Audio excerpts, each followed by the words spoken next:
Let's see, 1, 2, 3, 4, 5, 6.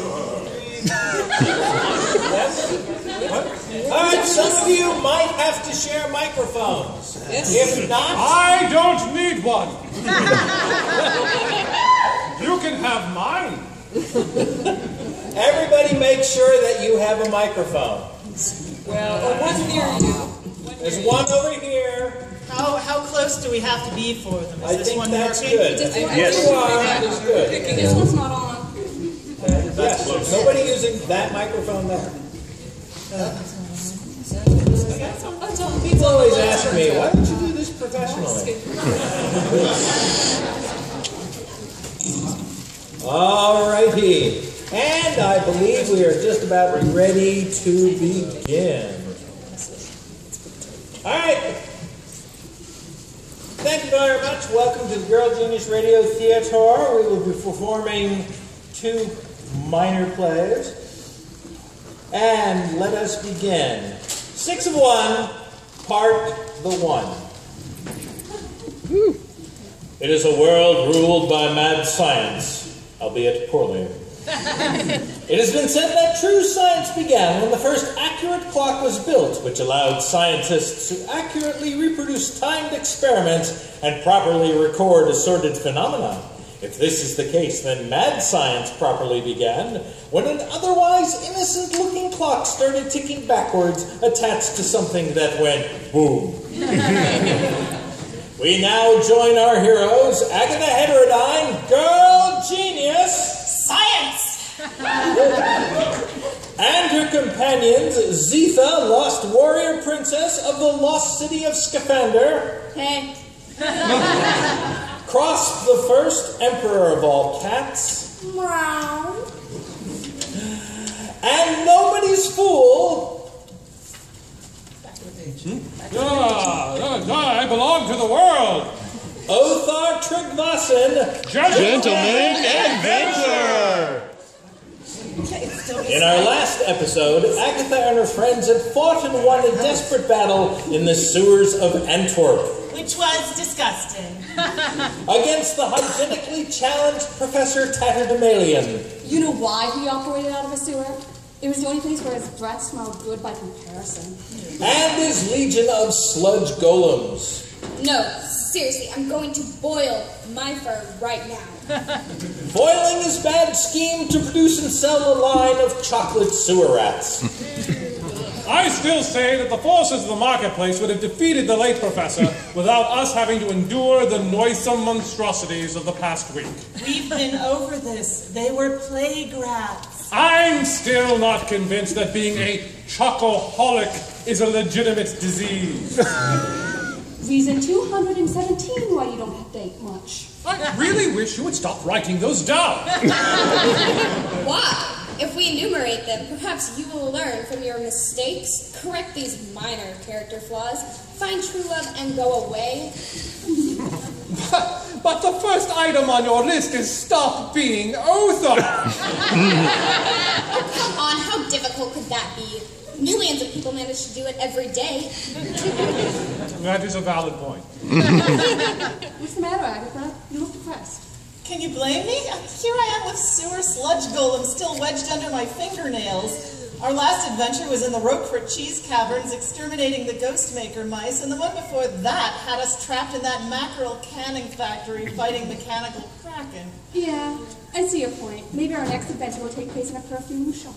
No, that's not the point at all. And all I'm doing is running around Europa fighting things. I haven't had a chance to invent, to build, to do something creative. How unreasonable is it for a girl to want to relax somewhere with a nice intricate mechanism composed of a couple of thousands of finely machined moving parts?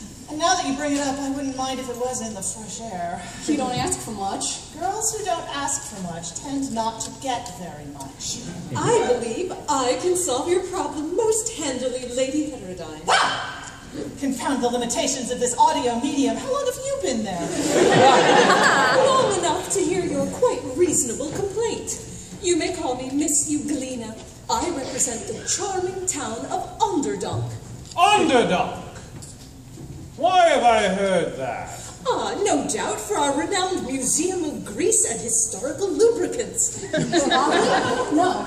Our state-of-the-art hygienic puppy canning factory. Intriguing, but no. Our annual poisons, venoms, and assorted noxious chemicals tasting fair. I can't believe I haven't heard of this place, but no. Must be the clock, then. Yes! The doom clock of Magnus von Tickerboom. You've heard of him? Of course. He was one of the original clock punks.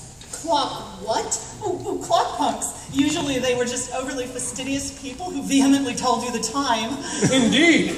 But von Tickerboom was a genius. He built the most amazing clock in the world. And with it, he launched a wave of terror upon a significant part of Europa. With a clock. Apparently, yes. The details are a bit sketchy, possibly because when he was defeated, his notes were thoroughly destroyed. That's odd. Usually getting hold of a Spark's notes are the reason other Sparks fight them in the first place. Well, the clock is why I'm here, Lady Heterodyne. The town council would like to hire you to repair it. What, are they insane? It was supposed to be this terrifying engine of destruction. It was also the town's greatest tourist attraction. We're desperate. The annual running of the rabid wolverines isn't bringing in the crowds like it used to. Besides, I'm not asking you to restore it as a weapon. We just want a working clock. Well, it's not that simple. It's insulting is what it is. Here you are asking Agatha Heterodyne, one of the greatest sparks in Europa, to fix your clock. Yeah, you guys just need a horologist. What? There's no need to be insulting this charming young lady, my good Cross. But I am a horologist, sir, and a rather good one. Really? Well, you are wasting your time here, madam. There are some things that Othar Vossen, gentleman adventurer, will not pay for. A horologist is... No. Please. Let me savor this. I've been paused on this. Acquiescing to this reveals a character flaw in myself that I am not proud of, I'll have you know. That said... I'm so sorry, Miss Euglena. No, it is quite the first time I've heard it today from someone over the age of 6. Nevertheless, I did anticipate some of your reactions, which is why the Town Council of Underdunk is prepared to pay you most handsomely for your services. That may be all it takes for you, but... Othar, shut up. Wait, did you say you'd pay us? I am indeed authorized to offer you the amount written upon this note from the Town Council. Let me see that. Jumping jackhammers. Wow, I didn't know I could whistle.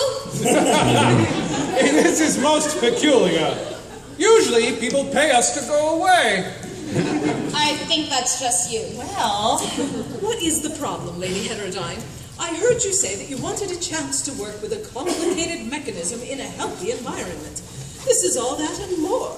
Plus, we'll pay all of your expenses while you're staying in our most grateful town, in addition to your fee, of course. Sounds sweet. We could use the money. The Museum of Grease and Historical Lubricants does rate 4 stars in Professor Strout's Roadside Guide to Academic Atrocities. All right, fine, let's do it. Excellent. What was that? Nothing.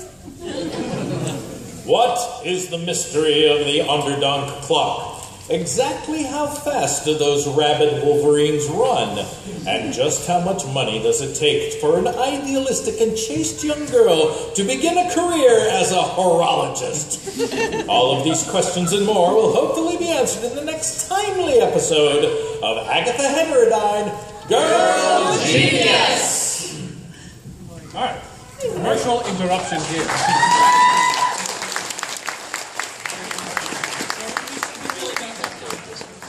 Cutting out the narrative. 6 of 1, Part 2. It is a world ruled by mad science, albeit poorly. Time. Much has been said about time. Much more than we have time for here, which is sort of the point. Some scientists refer to time as the 4th dimension, stating that an object has length, breadth, depth, and duration. All of these dimensions apply to you, the listener. You know how tall you are, how wide, how thick, and in the time that it has taken you to listen to this, someone has stolen your wallet. When we last left our heroes, Agatha Heterodyne... Science! And her companions crossed the first emperor of all cats. Meow. Zetha, lost princess of the lost city of Scapander. Okay. And fellow traveler, Othar Tryggvason. Adventure! They have been hired by the Lady Euglena, I'm paying them money and everything. who represents the slightly odd little town of Underdonk. Try our new municipal eel pool. To repair the famous Underdonk town clock. Yahoo! We get to repair a clock. Big excitement. Oh wait, I'm lying. Even though said clock was built by the infamous clockpunk spark Magnus von Tickerboom, who used it to terrorize a significant part of Europa. That's better. Wait, what are we doing? We don't really need you to repair the terrorizing bits. Tricky. Look at this! I've never seen mechanisms like these. And aside from the bits that are blown up or slagged, it's in beautiful shape. Oh, this will be so much fun. Where's my big wrench? Well, she's enjoying herself. I'm not surprised you're not joining in, Othar. I mean, you are a spark and all. Oh, it's tempting. But someone has to be ready to kill her. You two go off and enjoy yourselves. Get me something nice from the Museum of Greece and Historical Lubricants gift shop. Okay, first of all, you. No. Second, let's back up and talk about this whole killing Agatha thing. Look at this! He was using non-Euclidean pendulums. Oh, I knew this day would come eventually. As you know, sparks are the reason that the world teeters on the brink of destruction and chaos. That is why I believe that if all sparks could be eradicated, things would be significantly better for those who survive. Are you still on about that? You've been hanging around with Agatha for ages, and you haven't tried to kill her at all. Agatha's a nice girl. She tries to follow in the footsteps of the Heterodyne boys and do good. There's no denying that she has saved the lives and generally improved the well-being of thousands of people. I hear a butt in there. But she is also a spark. And at some point, it was inevitable that she was going to get swept up in something that had the potential to unleash death, doom, and destruction upon the world. And now that she's about to do so, I will have to step in and reluctantly destroy her. But all she's doing now is repairing a clock.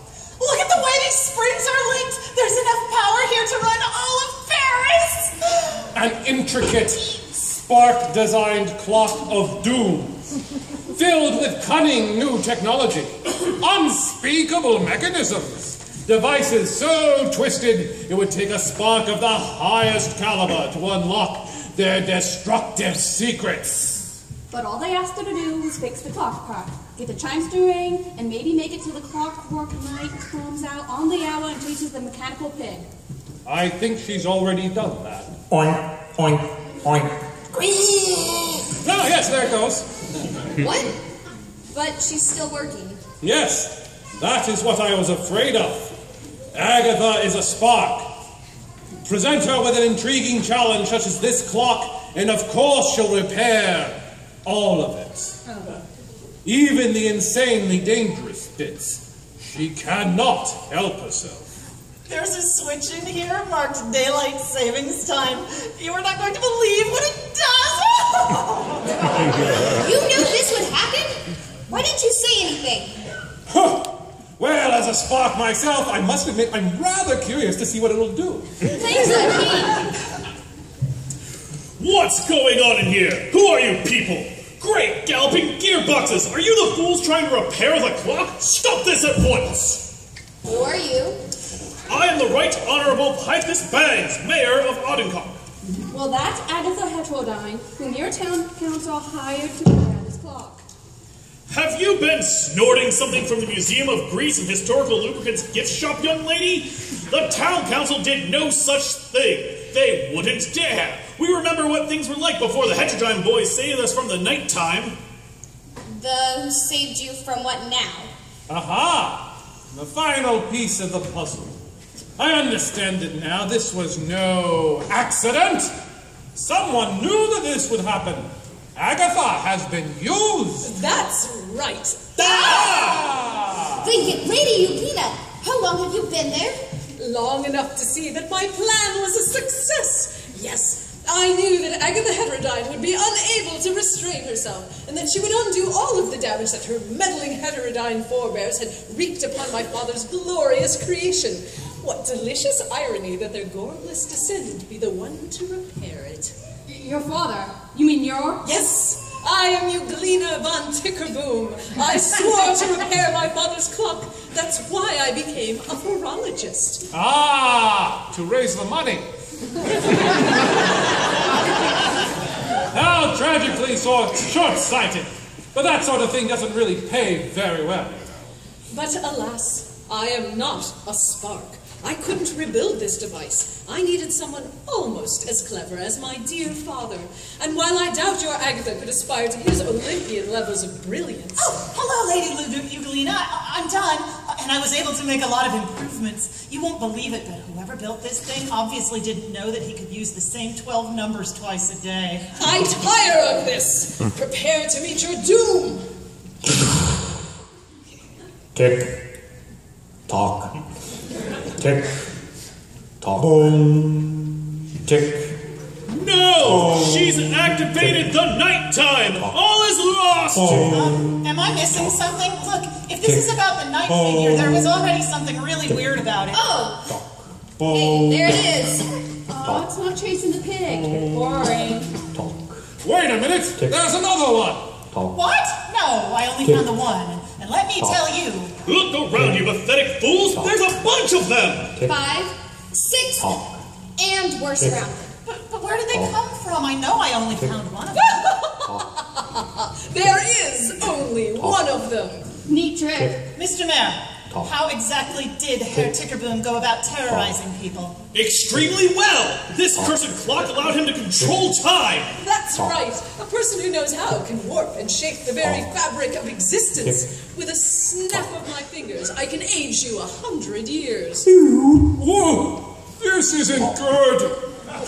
Or regress you back to childhood. Oh, this again. What do you think about that? You have a lot of hair in your nose. Beg me for mercy. Yeah, you spit when you talk. But I'll have no pleasure in crushing a helpless child. Do you know your feet smell like cheese? As tempting as it may be, I want you fully aware of your impending fate. Going through puberty once was bad enough. But my father's greatest trick involved what he called time looping. You're correct, Heterodyne. There is but one mechanical night, but it has been looped back and forth through time so that in the here and now, I can command as many nights as I wish. Oh, that explains it. When I examined that night, I would have sworn it was hundreds, maybe even thousands of years old. I thought I was going crazy, or even worse, was wrong. Thanks for clearing that up. No problem. The last thing I want is for you to die without understanding the magnificent device that was doing it. I'm a little slow. Could you explain it a few more dozen times for me? Sorry, no time. Kill them, my knights. Will Agatha and her friends be able to get away in time? I saw what you did there. Will Othar Tryggvason return to his proper age? And if not, will he be able to claim his senior citizen discount at the Museum of Grease and Historical Lubricants? To find out the answers to these and other exciting questions, tune in again for the next exciting installment of Agatha Heterodyne, Girl Genius!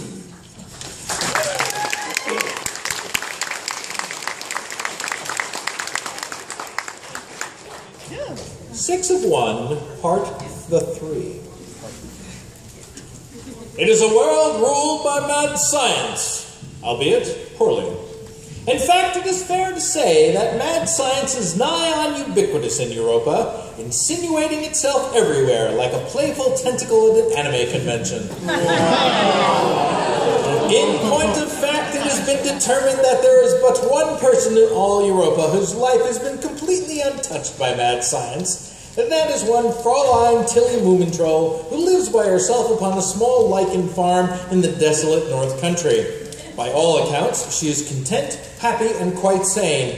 This is inexplicable, considering the fact that she has never heard the thrilling adventures of Agatha Heterodyne, Girl Genius! In our last episode, Agatha Heterodyne... Science! And her noble companion, Zetha, the lost princess of the equally lost city of Scapander. Hey. And Crosp the First, emperor of all cats. Wow. And their personal bete noir, Othar Tryggvason, who has been artificially aged by the unholy power of the Underdog Town clock, which is actually a fearsome time manipulation engine invented by one Magnus von Tickerboom. All right, he's dead. And which his daughter, Euglena von Tickerboom, That's me. who has been reduced to becoming a horologist. Oh, a horologist is a person who fixes clocks.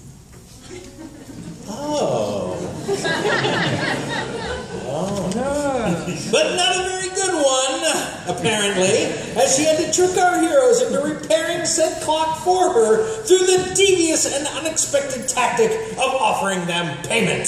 To be fair, no one ever tried that one before.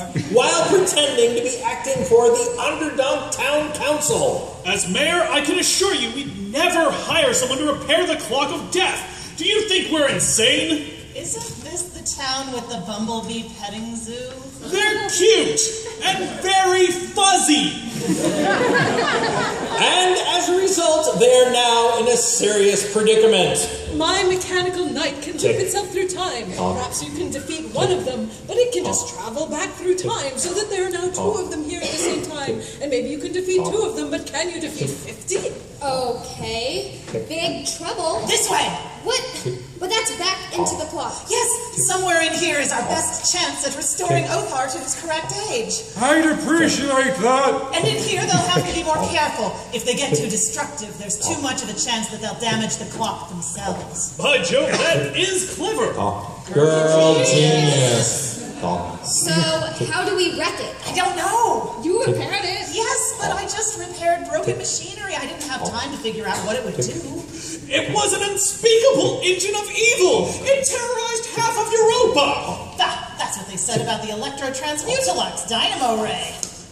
Wait, that's the one that turned all of Portugal into sloths, isn't it? That's right. Yikes. Oh, come on. Sloths are so cute. How can they terrorize anyone with those adorable little sleepy faces? Okay, so let's try this another way. Do you know which parts are just ordinary clock parts? Oh, yes, that's easy. Great. Then all we have to do is start busting everything else. Oh, that's the really interesting stuff, and I just hate it when really interesting stuff gets broken. We all have to make sacrifices. Here, this bit looks really weird. Wait, you haven't reversed my excessive aging. And that is a sacrifice I am prepared to make. Here's a wrench. Wait, I said I really hate it when interesting machinery is destroyed. Then you are so going to hate this. Any attempt to damage this unit will result in your disintegration. Which is why I usually arm it. Putting the wrench down slowly now. Here come the knights. So I wonder what it does. Any attempt to damage this unit? I'm not going to damage you. I'm going to activate you. That is totally different. No one has ever activated me before. What? Never? Never. Oh, how I have longed for this day. So what do you do? I don't know! Let us find out together! Well, Switch on! Oh, yes. Finally, I am able to experience my full potential, to contribute my all to the world and leave my mark throughout time, to be all that I can be. Self-destruct sequence activated. This clock tower will be destroyed in 3 minutes. Beep. Wah! That felt good! What have you fools done? Knights, destroy that machine. We obey. Zip! Tick. Any further attempt to damage this unit will result in even more disintegration. Boy, I'm getting to do everything today. Destruction in 2 minutes and 30 seconds. That was very clever indeed. Congratulations. Well done and all that. Now we have to get out of here before we get blown up too. Wait! I'm still all wrinkly. Okay, fine. We'll just go through and activate every machine we see on our way out. Oh, no, you won't. I may not be able to terrorize all of Europa, but before Daddy's clock is destroyed, I can still kill you. Knight, destroy them. I obey. Yikes! There's got to be 100 of them now. Wait, I've been thinking about this all wrong. Where's that clockwork disruptor musket of mine? That thing is useless. It only has one shot and takes a half hour to reload. No, but you see, there aren't 100 knights. Close to 200 now. There's only one. That jokes I am a slur. The knights, they're all gone. Well, except for the one you shot. It was all the same night. Euglena said that it was simply looping itself through time. So all I had to do was destroy the earliest one, and the rest would never have a chance to be created. But how did you know which was the earliest one? It looked the newest. But if you were going to shoot it, which you did, shouldn't they never have appeared in the first place? Do you understand the mathematics of fourth-dimensional causality and the theoretical generation of closed-loop paradoxical realities? No. Thank goodness. My father's work, everything I've dedicated my life to, ruined. Oh, Euglena, will you now give up this mad dream? I've waited patiently while you tried to destroy civilization as we know it. Now that all your plans are thwarted and your calendar is no doubt freed up, will you finally consent to being my wife? No, Pythias. Pretty much the whole point of destroying civilization was to get you to leave me alone. Oh. Well then, never mind. When I was a young man, love stories were a lot more touching. Total destruction in 1 minute. What pathos? Let's go. Hey, I'm still pretty old over here. Fine, turn on everything you see as we flee past it. Now run! Tick tock, tick tock, tick tock.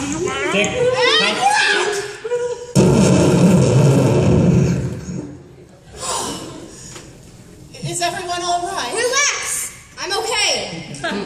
As am I. You must excuse me. Tonight is ladies' night at McGinty's all-you-can-eat haggis cafe and abattoir. I guess tell. I still live. As do I. And I'm the correct age. So am I. And I. And I. And... wait a minute. This feels most peculiar. Oh, dear. Can Agatha keep her sanity in a world with 6 Othars?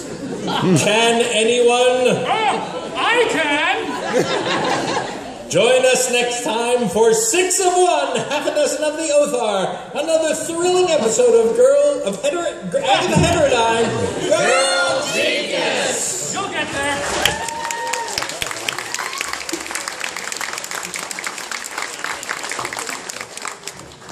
And now, between shows, it is the traditional time when we run an advertisement. Do we have time to do, how are we doing for time? We're running a Kickstarter. You should back it. Thank you very much. 704.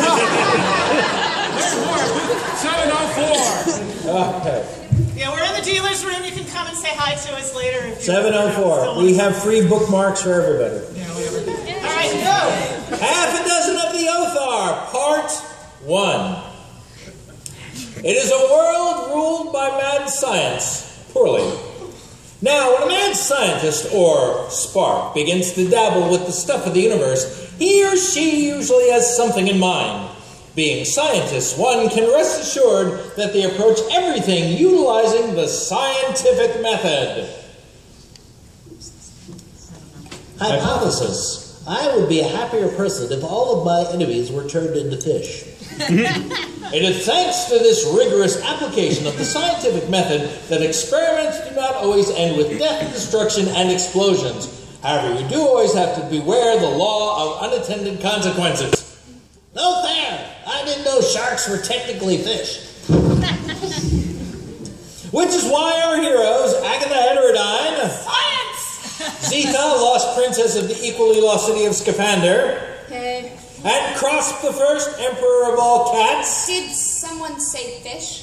now find themselves blessed with a half a dozen manifestations of Othar Tryggvason, Gentleman Adventurer.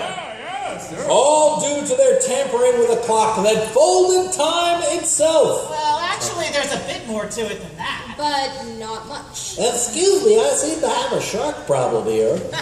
Allow me, oh beleaguered dabbler in things man was not meant to know. This is marvelous. I can deal with 6 times as many problems at once. Kill 6 times as many people. Kill 6 times as many sparks. Or rather, kill 1 spark 6 times as quickly. Whew, that was quick.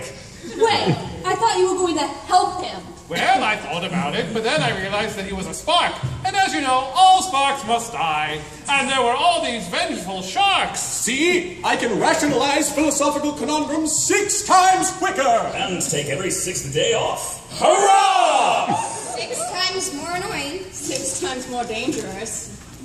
Yes, I can do the math. The smartest thing to do would be to kill all 6 of them now. But there's only 5 duplicates. Oh, right. You'll thank me later.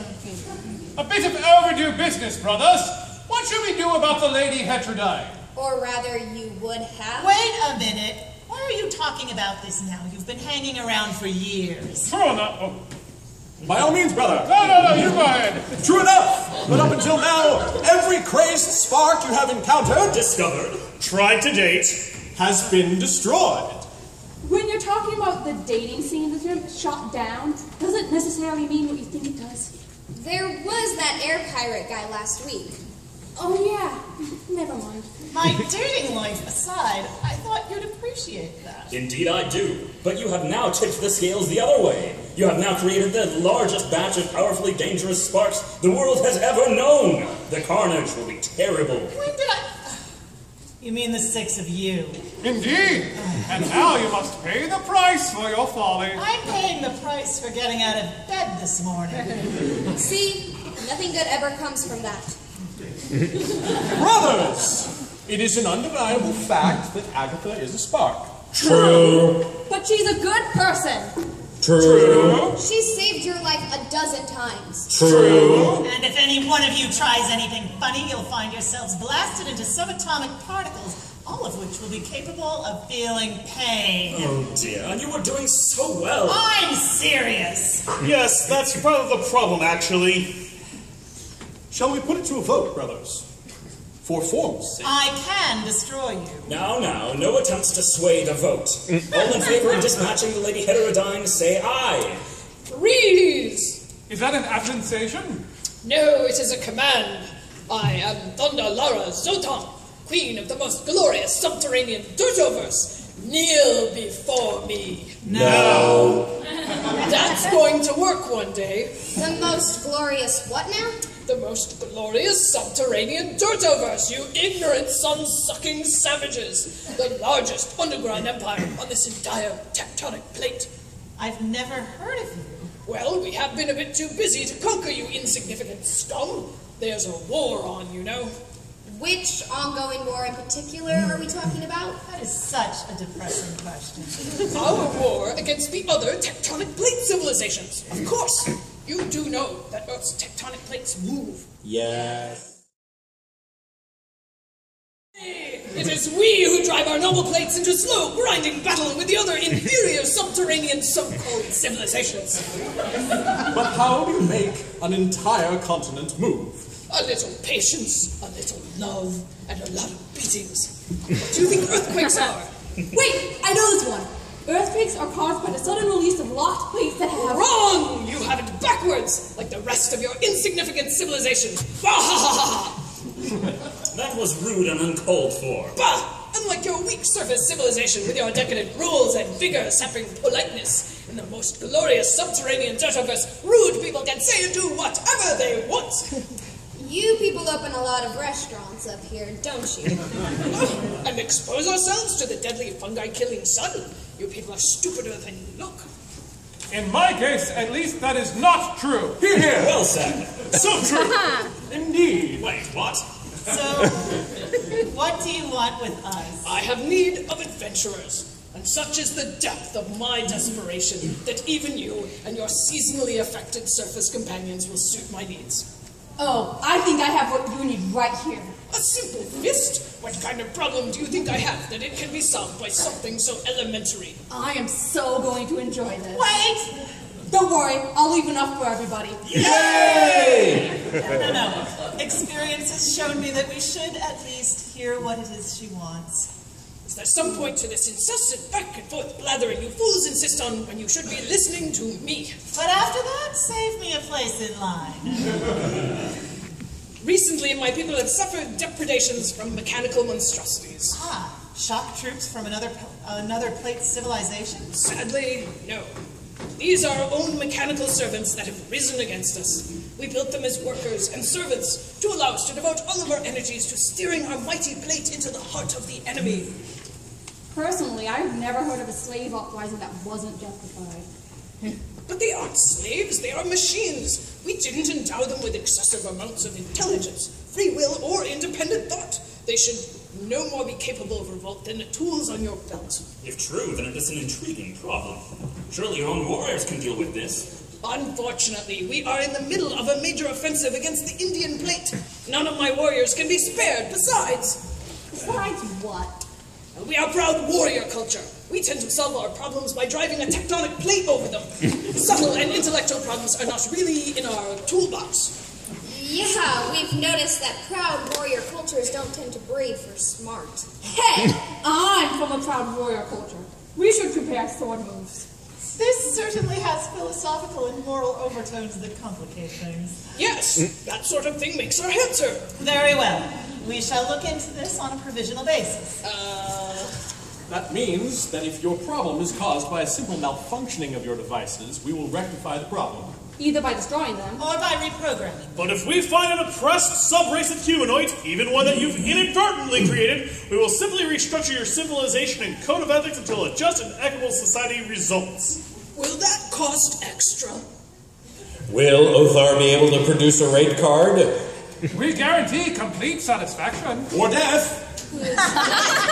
Sounds like someone needs to talk to customer service. Will our heroes be able to bet on the outcome of the upcoming tectonic battle? What are the odds? What is the point spread? Will restructuring an entire civilization distract Othar from judging Agatha? Open up. Let me see those teeth. I will bite you. To find out the answers to questions tangentially connected to these ones, tune in for the next exciting adventure of Agatha Heterodyne, Girl Genius!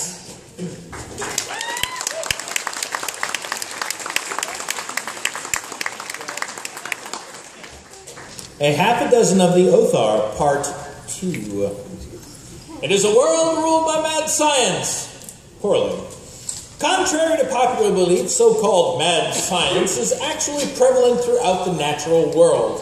In Africa, there exist nuclear reactors that ran unchecked for millions of years. There are terrestrial organisms that can survive for over a decade in the raw vacuum of outer space. Indeed, the entirety of planet Earth is a gigantic electromagnet constructed out of molten iron. Whereas to our primitive ancestors, these phenomena were regarded with superstitious awe, if they could be comprehended at all. Today's sophisticated, urbane mad scientist regards them with an insane jealousy, coupled with a determination to do better. Which pretty much explains everything you need to know, really. But the thing that drives even the most jaded fiddler with things man was not meant to know into a positive frenzy is that they did not come up with a childishly simple, in retrospect, process that allows us to bring you another thrilling episode of Agatha Heterodyne, Girl Genius! In our last episode, Agatha Heterodyne, Science! And her companions crossed the first, Emperor of Cats, Meow. And Othar Tryggvason, Gentleman Adventurer! Who has, most inconveniently, been duplicated 5 times. Nothing inconvenient about it, my good man. Now I can buy everything in bulk. Now I can sing in 6-part harmony. Now I can form my own volleyball team. Now I can throw out all my mirrors. Now I can give myself group hugs. I'm going to be ill. Someone needs a hug. and Sita, the lost princess of the equally lost city of Scavander, We are a noble warrior people. have been dragooned into assisting the mysterious and obnoxious Queen Thundalara. Oh, yeah? Well, we're such noble warriors that we sneer at your weak and dandified manners. And yet you need our help. I vow we will never say thank you. Ooh, nice. We join them now as they step off the elevator that has taken them to the mysterious land below, well, everything. I can't believe nobody notices that elevator. I mean, it's got a sign right on it that says it goes to the most glorious subterranean dirtoverse. It's not really a problem. We have terrible write-ups in all the tourist guides. Is it because of the constant darkness, punctuated only by the occasional eerie glowing mushroom? No, fool! Most people find that rather romantic. Is it the oppressive heat and humidity? No, as that is the reason we developed our often duplicated, stylishly scandalous, gas-lamp barbarian minimalist fashion line.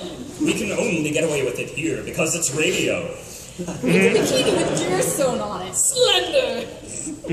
It's not like it's a new idea. Says you. We're currently suing 98% of the surface world's fantasy artists for plagiarism.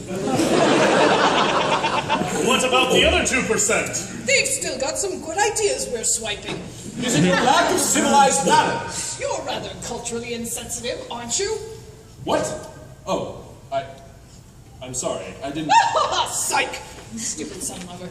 Well, I'll admit I'm stumped. What could possibly keep people away from this Tartarian paradise? Mostly, it's the bugs. Ah! It's a giant cockroach. Fascinating. Also, ew. Allow me to slay this loathsome creature. Hey, excuse the heck out of me. Can a guy hock up a lunga without guys getting all up in his case about it? It's an intelligent giant cockroach. How is that even possible? Also, W. What are you, a sap? It's basic biology, Toots. When a roach is first hatched, we don't even have wings. Well, as we get bigger and bigger, we keep adding stuff. Eventually, we grow crude brains. I don't think it actually works like that. Yet here I am, QE frickin' deal with it.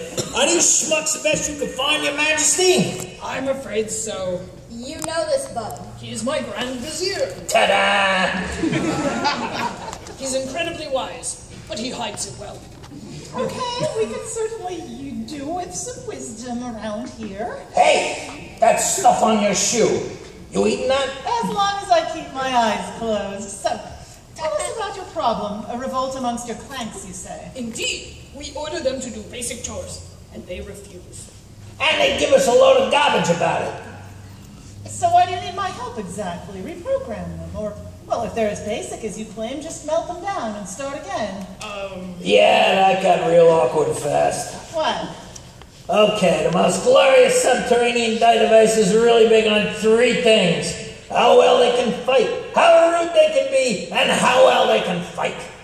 Wait, that's... They're as smart as a sack of hammers. My Vizier tells me that the hammer is a noble predator up on the surface world. That explains so much. So what we have here is your basic loss of civilization that used to be scientifically advanced and then allowed itself to descend into warlike barbarism. Wait a minute. That's what you said about my lost civilization with Scavander. Twinsies! Yeah, so they can't make no more of these clanks, so smash them up, that's a really bad idea. Wait, I'm having a premonition. How many of these clanks are left? Hey, you are pretty smart. 5. Wow, that's 4 more than I thought there'd be. Well, no one wanted to destroy their own personal servant, but the others redeemed fair game. Wow, this premonition thing is easy. Are you saying there are only 5 members remaining of your civilization? Who has betrayed this, our most shameful of secrets, to outsiders? They must die! And there's the big, dangerous-looking weapon again. Brothers, considering everything that we've learned, I have to wonder if said weapon is even functional. That's a yes. That's right. So, who betrayed our secrets? The guy you shot? Really? That seems suspiciously convenient. If you don't believe me, Ask him. And question my own actions? Don't be absurd. Do any of you care that I, depending on how you look at it, I'll admit, have just been slaughtered before your very eyes? Death stalks us every day. At least he died with honor. Actually, he died with massive radiation damage. Personally, I'm refraining from doing anything until we're in a better position to do so. You know, I'll bet I could get her to mow all of them down. I propose we try to solve these people's problems as expeditiously as possible, brothers. Agreed. All agreed. All agreed. All right, the jig is up, sure. There's only 5 human members of our civilization left. So what happened to them? An epidemic caused by consorting with unhygienic insects? Hey, eat! No, wait, I'll take that. Fools! I told you we were at war! Oh, enemy action? Indeed, my poor subjects, mercilessly crushed by our enemy's hated tectonic plate, crushed in their thousands. You sent people to fight an actual tectonic plate. Not just people, mighty warriors. With their bare hands? Of course not. They had swords. Swords. And the armor of righteousness. Against a tectonic plate. Don't look at me like that. There was only one tectonic plate, thousands of warriors. We only had to win once. Statistically speaking, she has a good point. I cannot help but notice that your civilization seems rife with problems, but the mechanicals you brought us here have yet to make an appearance. Humans from the surface world. Maybe we can talk reasonably with these things. What do you want? Death. Well, that went better than I thought. Sure, we can do that for you. Is it too much to hope that the servitor clients actually do want our heroes to kill them? Wouldn't that make things simple? Well, if one ignored the multiple ethical dilemmas that this would entail. Can do! Well, to find out what sort of moral quandary our heroes will be mired in, tune in again for the further philosophical musings of Agatha Heterodyne, Girl Genius!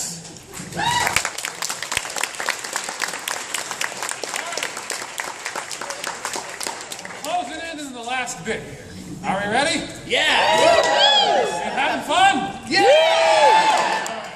Half a dozen of the Othar, Part 3. It is a world ruled by mad science. Poorly. There exists a theory that the entire universe we can observe is merely a gigantic simulation, being run upon an unbelievably complex supercomputer.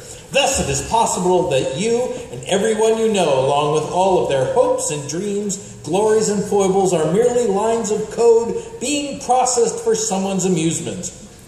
And that as soon as these mysterious entities tire of our shallow world, they will switch us off. It is not a particularly outlandish theory, and it would certainly explain that whole Fermi paradox thing. Plus, there is no arguing with the fact that as soon as we are capable of doing such a thing ourselves, we will not hesitate to do so. Why is it so hard to believe that we have not done so already? The thing that should keep you from sinking into existential gloom is the sure knowledge that any simulacrum of our universe that is assembled by logical calculating engines, no matter how detailed, would never sully their processors by mucking about with the further adventures of Agatha Heterodyne, Girl Genius! In our last episode, Agatha Heterodyne... Science! And your companion, Zitha, the warrior princess from the lost city of Scafander... Booyah! Crossed the first emperor of all cats... And no less than 5 versions of Othar Tryggvason, gentleman adventurer, have traveled far below the surface of our world at the behest of Thundalara, ruler of the most glorious subterranean dirtiverse. Kneel before me! No. And a disgusting Grand Vizier who happens to be a giant sentient cockroach. Hey! Do I come into your kitchen and roll around in your damn butter? No, wait, I mean, do I come into your kitchen and tell you I rolled around in your damn butter? No, I do not. So give me a break. Also, you need more butter. Who have summoned our heroes to deal with the revolt of the subterranean civilization's mechanical servants? We've tried destroying them, but they don't seem to really learn much from that. You and my mother would get along great. Who, when asked what it is that they want, have only replied, Death. that doesn't really leave us with a lot of room for negotiating. No negotiating. Destroy us. Ha! I knew it. So stand here. Now lean into me. Wait! You want to be destroyed? Yes, we have tried everything else. Will this hurt? Sure, if you want it to. Wait, have you tried ice cream? You really shouldn't die before you try that. Or Belgian sour beer. Ooh, strawberries and cream. A loaf of freshly baked pumpernickel bread. The love of a good woman. What do you know about that? Nothing. That's why I want to try it before I die. Good point. Do not remind me. Now destroy me. Okay, you might want to close your eyes. Wait! Scientific curiosity cannot let that stand. What do you know of love, Clank? It is one of my primary functions. Wow, they sure don't go to like that anymore. No. Since the ancient dawn of our civilization, we rude mechanicals have been responsible for arranging the relationships between the humans of the most glorious subterranean dirtoverse. Ah, of course. With a sequestered gene pool like this, you would obviously need some sort of choreographed breeding program to avoid the population sinking into degeneracy and feeble-mindedness. Oh dear. Mistakes were made. Everything was thrown off when they began this ridiculous war. The best and the brightest were the first to go. Yes, often they are the ones who are reaped by the cruel engines of war. Well, duh! Ugly, stupid people always ruin the parades. That's something you base military policy on? Of course. An enemy must see that the person defeating them is obviously superior. Not just tactically, but physically as well. An interesting theory.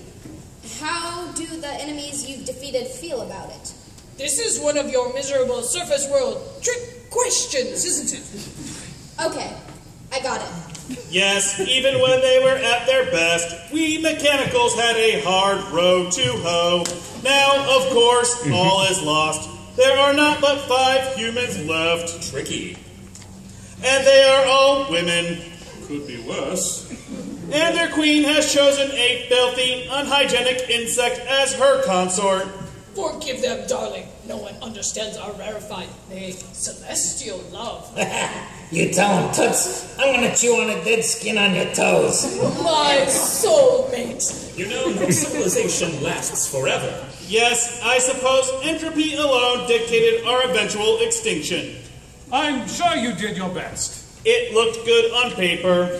Be positive. How long did this venerable civilization last under your guidance? 46 years next Tuesday. I can see why you would want to end it all. Yes, there is no hope. Insert mechanical sub here. We could not fulfill even our mistress's last futile request. Oh, what request was that? I cannot believe it! Whoa! Where do you ladies come from? You stupid Clank! You said it was impossible! Who are they? They're magnificent, in a hatred surface world kind of way. If those gaslamp barbarian minimalist outfits are any indication, they're the remaining population of the glorious subterranean dirtiverse. Hey, Pluto! I was convinced we were going to have to settle for roaches. Rest assured, ladies, you would not have gone to waste, if you know what I mean. You cheating vermin! Hey, you know I was a scavenger when you met me, but I'll always come back to chew on you, doll. You always know what to say. Bring those sweet mandibles over here. It's a gift. I was ready to kill myself, too. Oh, yeah. Still might if I have to watch them again. But no more! Now we have our own magnificent man beasts. They asked you to find the men. I thought it was impossible. It still is. Those are copies of Othar we're talking about. This one is mine. Oh, I say. Oh. And this one shows promise. Excuse me, that's my arm. I'll enjoy breaking this one. He has spirit. Oh, really now? You look uncomfortably overdressed. I couldn't agree more. Brother, what are you saying? I'm saying this looks a heck of a lot better than a loaf of freshly baked pumpernickel. Oh. So, my dear, how do you feel about vanquishing evil? Does it involve this surface world thing we've heard about called kissing? Absolutely. Well done, you miserable mechanical. But I did. Thank you, oh glorious queen. And now for you, foolish surface worlders. Here is the only reward scum like you deserve. Where'd they go? Hey, they're gone.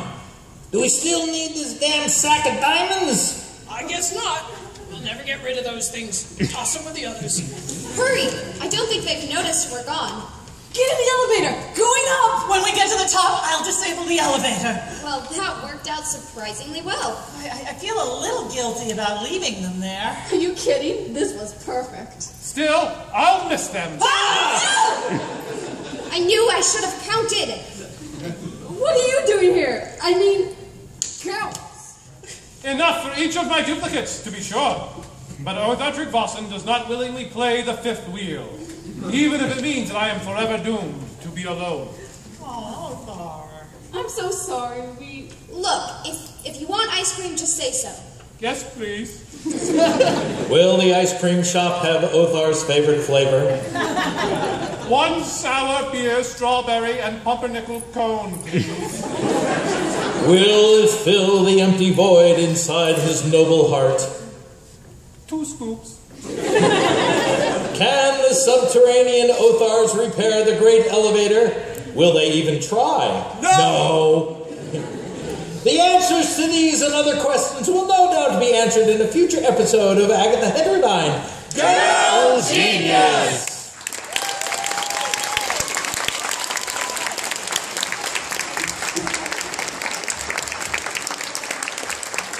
And now, before we go, I would like our volunteers to introduce themselves to their shining moment of glory. Starting. My name's Mike Martin. Yay! I'm Anna Creevy. Angela Mishra, Yay! Carol Monahan, Vice President of Cheap Ass Games. Yay! Michael Bednar.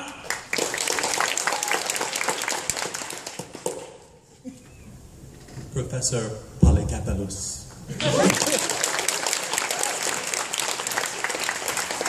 Thank you. You can now get your SAG card.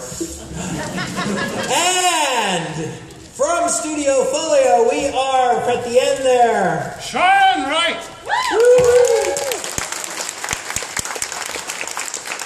www.arcanetimes.com. Kaya Folio.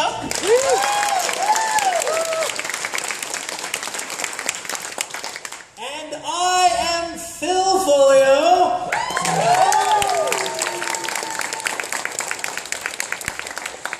We are in booth 704. Please come by and thank you very much. Enjoy the rest of the convention.